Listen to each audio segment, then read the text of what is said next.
Sometimes I wonder where music can take me in the world. Because for me, music is un voyage.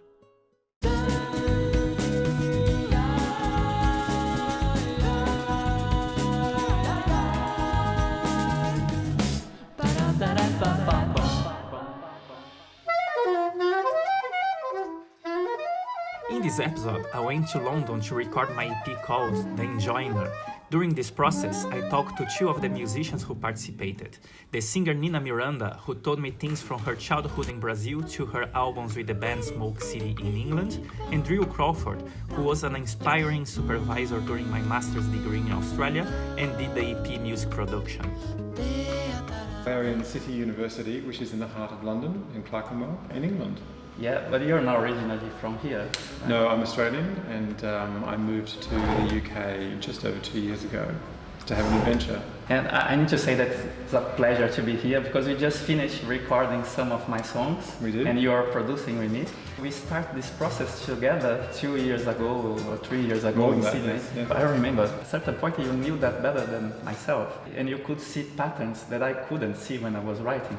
But at the same time you were asking me about the title of the song and what I want to express with that song and what kind of feeling I want the listener to have. So in your original work, how do you balance these two sides? Well, it's interesting because when I was studying music at university, there was virtually no talk of concept, of what you were trying to achieve with a piece of music. For example, what effect you wanted to have on the listener. It was purely technical. And I would talk to I made friends with some architecture students.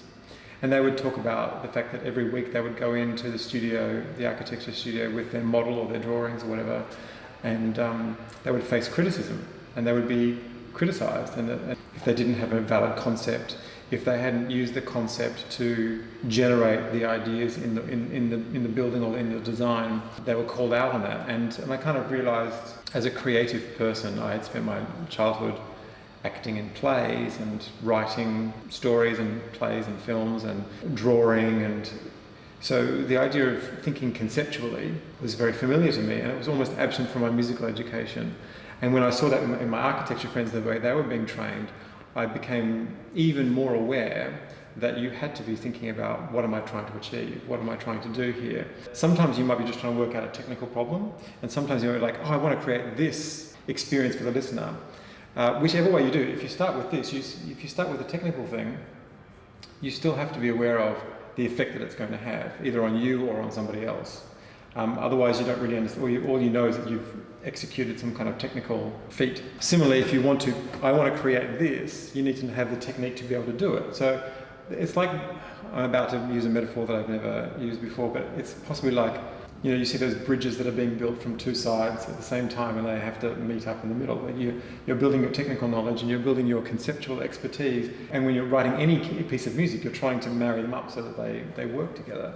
So in my own work, since I was very young, but also in my teaching, the idea of having a concept, what are you trying to create, can help you with the technical process. If you're struggling with the technical process, sometimes you can use a conceptual idea to help you understand the technical process. It's a back and forth, it's a non-linear process.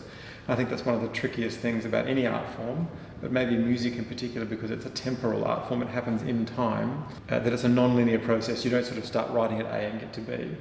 There's lots of zigging and zagging and going around in circles. And that was really good that we had the opportunity to just record with Nina Miranda, which you recommend me as someone that you were listening when you were, let's say, 20 or 30 years ago. Yeah. So you're listening and you had the opportunity. 20, 30 years, okay. Yeah. So, and you had the opportunity to contact her and she came. How was the experience of producing and recording with her? Well, I was looking forward to it more than I've looked forward to any recording session for like decades, just because I am just a big fan. I love her voice and I love what she does with her voice. I like her creativity. You can hear when she sings a song, just her with a guitar, I like the way she sings, but when she makes something in the studio, you can hear lots of other things going on, the way she layers her voice and the way she thinks about using her voice to create things other than melodies.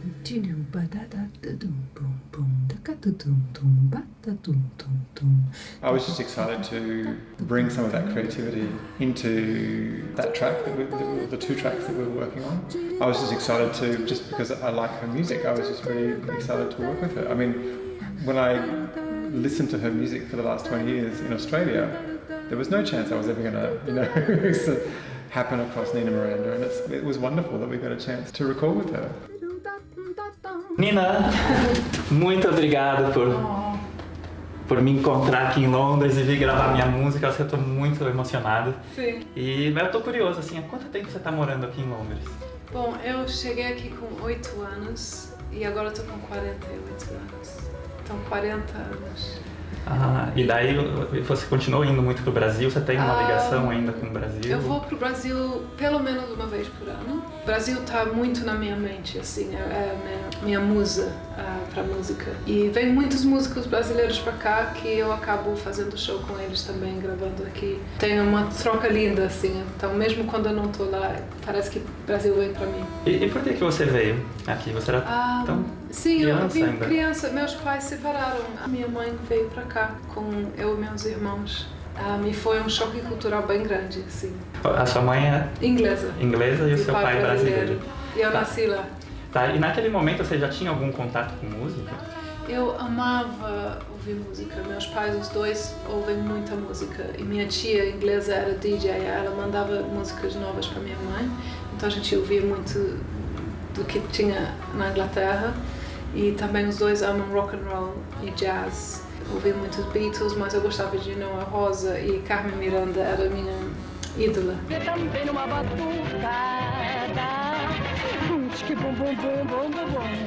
brasileiro, eu adorava o sorriso dela nas capas do disco, eu amava as capas do disco.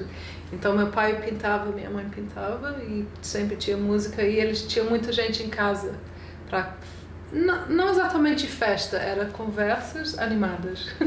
E você tinha outros músicos na família já? Não tinha nenhum músico, menos minha tia, que o Villa-Lobos queria levar ela para estudar com ele. E ela ia viajar pelo mundo com Villa-Lobos. Os pais dela, meus bisavós, não deixaram porque ela era menina. Então é interessante. E ela ouviu minha voz pequena antes de eu mudar para o Brasil e falou para minha mãe, a Nina tem que cantar, treina a Nina para fazer ópera. Mas isso não aconteceu. Não aconteceu, felizmente. Mas você veio para Londres ou para Inglaterra quando você tinha 8 anos e quando que a música começou a fazer parte da sua vida de verdade? Eu gostava muito de ouvir música. Então, em Londres, entre os amigos, música era essencial. E tem um programa Top of the Pops, toda quinta-feira, que todo mundo assistia. E você assiste, e eles botam música e você faz assim se gosta e se não gosta. Todo mundo fazia isso em casa. Assim. Aí eles mostram e é uma maneira de ver a moda do momento, tudo, as danças do momento. E aí no colégio a gente brincava de Top of the Pops, então a gente pegava as músicas que a gente mais gostava e ficava na parede fazendo as danças e cantando. Eu acho que isso me influenciou bastante. E eu tinha uma amiga que tocava piano e a gente inventava músicas. Então ela, assim, por exemplo, tinha a irmã mais velha tinha espinha, ela inventava a música da irmã com espinha ou namorado novo. Eu ainda lembro das músicas que a gente fazia criança. E depois de um tempo você começou um projeto, né? Não foi o... Desculpa, eu estou indo muito fundo na infância. Começou mesmo com na faculdade eu falando, olha, eu quero ser cantora, eu vou ser cantora. E as pessoas começam a falar, eu conheço essa pessoa. E a primeira coisa que eu gravei foi com uma banda que se chama Sweatmouth. E era um inglês que ama música brasileira. E ele tocava violão bem, tinha um amigo que tocava percussão, tinha um cara que fazia pichação, e era um coletivo. Aí eles samplearam música, por exemplo, Luís Bonfa, uma coisa antiga brasileira, e botavam novas coisas em cima. E a primeira audição eu cantei só em português, inventando na hora, mas como eles não me entendiam, eu fiquei muito livre para cantar o que eu quis. E funcionou super bem, assim. E aí a gente acabou gravando os discos quando eu estava na faculdade fazendo design. E depois você teve o Smoke City. Eu tive também. Smoke City. Smoke City foi um amigo que era DJ que já via essa banda ao vivo e falou, eu quero fazer uma música só para você. que foi Underwater Love. Aí essa música acabou dando super certo. Eu estava no Brasil, fui morar no Brasil, e quando eu estava lá, o Giles Peterson e essas pessoas importantes, influentes, estavam tocando a gente chama white label, quando vem branco e você só escreve com caneta o nome. E esses white labels, they're really cool, you know, it's like a mystery present. Então alguém indica esse white label, aí você pega, você sabe que só tem 100 no mundo inteiro, né? E aí eles gostaram, as pessoas queriam me conhecer e fazer um projeto verdadeiro com a banda. Aí eu voltei do Brasil para fazer isso. E nesse projeto já tinha essa coisa também de misturar as línguas, né? Yes. Foi presente, e até o Drew, que produziu esse trabalho aqui com a gente, essa música, ele lembrava disso lá na Austrália. Ele falava assim, pra mim foi tão exótico ouvir aquela música e de repente algumas palavras em português. Como que você sente essa coisa da mistura da música brasileira com a vivência aqui na Inglaterra? Como isso se manifesta na sua música quando você está cantando? Vem naturalmente essa mistura? Sim, assim? sim.